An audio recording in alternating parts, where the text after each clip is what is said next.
Hey guys, it's Jenny here, and this is my latest fairy door. This is actually already cured, but all these little pieces all along the sides here are really delicate. They're really thin. I'm afraid they might break, so I need to strengthen them up. So I'm going to show you how I do that.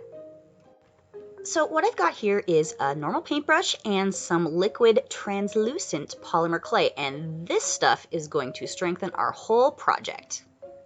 I start by pouring some of the liquid clay into a little container, and as you can see, it's kind of the consistency of Elmer's glue. If you need it thinner, you can add clay softener, but I kind of like it a little bit on the thick side, just the way it comes out.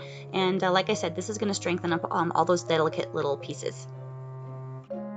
So the way I'm going to strengthen all these little air gaps and holes and crevices is to apply the liquid polymer clay with the paintbrush and fill in all those gaps.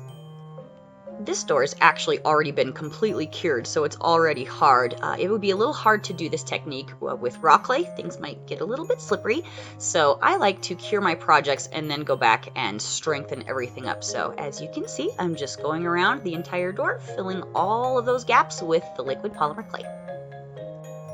And as I go, I'm wiping the excess liquid clay off of my paintbrush and just kind of neatening it up and making sure everything looks nice. So now it's all ready to be cured one more time with all the gaps filled in. Okay, so here we are after everything's been cured one final time, and as you can see, or actually as you can't see, the polymer clay, the liquid polymer clay has cured and you can't even see it. It's basically just kind of disappeared. But what's happened with this wonderful stuff is it's added an extra layer of strength, kind of building up from the back all of those delicate areas. So now I have a super strong project that I'm totally confident about. Thanks for watching. Bye for now.